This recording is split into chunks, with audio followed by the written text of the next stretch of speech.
নিজে হেরে গিয়ে অগ্নিকে জিতিয়ে দিল কথা। দেখতে থাকো সম্পূর্ণ জানতে হলে। প্রথমেই দেখা যায় বাড়িতে মা দুর্গার আগমন হয়েছে, আর সেই জন্য ঢাক বাজানোর কম্পিটিশন হতে থাকে অগ্নি আর কথার মধ্যে। দুজনাই হাড্ডাহাড্ডি লড়াই করতে থাকে। কথা তখন বলে পাচক মশাইকে জিতিয়ে দিতে হবে।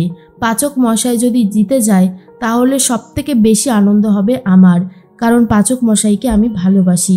আমি জানি উনি আমাকে শুধু বন্ধু হিসেবেই দেখে, কিন্তু উনি যদি জিতে যায় তাহলে আমার তো অনেক ভালো লাগবে, আর আমি ওনাকে জিতিয়ে দেবই। এরপর ঢাক বাজাতে বাজাতে নিজেই হেরে যায় কথা, কিন্তু এমনভাবে হেরে যায় সবাই ভাবে কথা হয়তো হেরে গেছে। আর ছোটকা তখন বলে তাহলে এই কম্পিটিশানে কিন্তু আমাদের অগ্নি জিতে গেল, কথা এবার কিন্তু তুমি হেরে গেছো। কথা তখন বলে আমি জানি ছোটকা যে আমি হেরে গেছি, তাতে আমার কোনো দুঃখ নেই, পাচক মশাই ভালো ঢাক বাজিয়েছে বলেই জিতে গেছে। এরপর অগ্নি এসে বলে তুই এত ভালো ঢাক বাজাতে পারিস, তুই ইচ্ছে করে হেরে গেলি কেন, আমাকে জিতিয়ে দেওয়ার জন্য? তখনই অগ্নির কথা শুনে কথা তো অবাক হয়ে যায়, কারণ কথা বুঝতে পারে যে পাচক মশাই জেনে গেছে। এরপরেই কথা বলে কিভাবে আমি হারবো বলুন তো, আপনি জিতে গেছেন মানেই তো আমি জিতে গেছি। আপনি তো আমাকে অনেক বিপদে বাঁচিয়েছেন, আমাকে জিতিয়েছেন, আর এইটুকুতে আমি আপনাকে সাহায্য করতে পারি না? অগ্নি তখন বলে তোকে যত দেখি ততই আমি অবাক হয়ে যাই। এর মধ্যে জুনি এসে বলে কিরে কথা, তুই ইচ্ছে করে হেরে গেলি বল?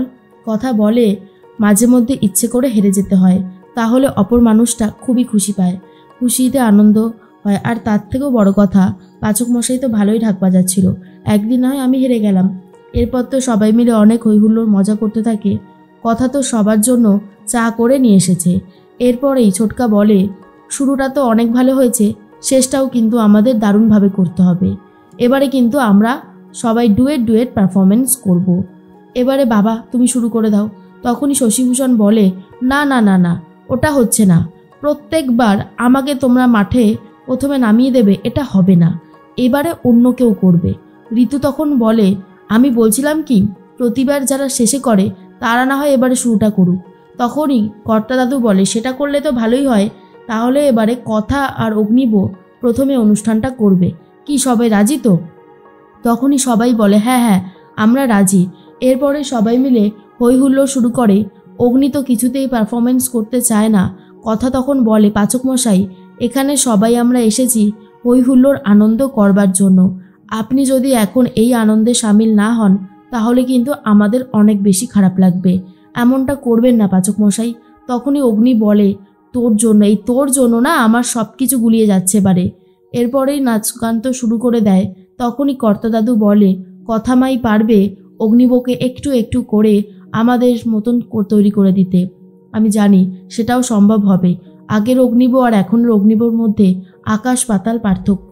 সময় তো সব কিছুতেই লাগে, সময় সব কিছু ঠিকও করে দেয়। এরপর তো কথা আর অগ্নি দারুণভাবে পারফরমেন্স করে। তারপরেই শুরু করে দিয়েছে অর্ণা আর প্রিয়া দুজন মিলে শুরু করে দিয়েছে, আর খুব সুন্দরভাবে নাচের পারফরমেন্স করতে থাকে। তারপরে অর্ণা বলে চিত্রাকে মা তুমি এখান থেকে যেও না প্লিজ, আমরা সবাই মিলে আনন্দ করছি, তুমি যদি চলে যাও তাহলে আমার মনটা খুবই খারাপ লাগে। চিত্রা বলে আমার ভালো মন্দে কি আর তোমাদের কিছু যায় আসে, আমার যদি খারাপ হয় তোমরা তো ভালো আনন্দ পাও তাই না? অর্ণা তখন বলে মা এসব তুমি কি বলছো? না না মা, এটা কখনোই সম্ভব নয়, সত্যি বলতে গেলে আমরা কিন্তু খুবই ভালোবাসি তোমাকে।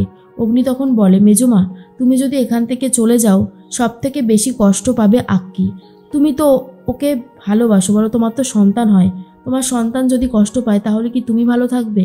আর তাছাড়া আমরাও চাই না তুমি এখান থেকে চলে যাও, তুমি একটা গান করো না মেজমা। তখনই মিহিরও রিকোয়েস্ট করতে থাকে চিত্রাকে। চিত্রা আর রিকোয়েস্টটা ফেলতে পারে না। এরপর নাচ গান শুরু করে দিয়েছে চিত্রাও। মনে মনে ভাবতে থাকে এই জুনিকে জবে থেকে না এই বাড়ি থেকে বার করতে পারছি তবে আমার কোনোভাবেই শান্তি হবে না, আমার আর ভালো লাগছে না। এরপর এই জুনি তো মনে মনে ভয় পায়। তখনই কথা বলে চিন্তা করিস না, একদিন মেজমাও তোকে মেনে নেবে, আর খুব শিগগিরই সেই দিনটা আসতে চলেছে। তারপরেই আক্কি শুরু করে দিয়েছে জুনির উদ্দেশ্যে গান। জুনির তো অনেক ভালো লাগে, আর মনে মনে ভাবে অঙ্কিতবাবু যে এভাবে আমার পাশে দাঁড়াবে, এভাবে আমাকে বিয়ে করে নেবে, এটা আমি স্বপ্নেও ভাবতে পারিনি। সমস্ত হিসাবগুলোই কেমন যেন গুলিয়ে গেল, খুবই খারাপ লাগে, কিন্তু এখন তো আর কিছু করবারও নেই। এরপর বাড়িতে সবাই মিলে অনুষ্ঠানে নাচ গান হই হুল্লোড় করতে থাকে।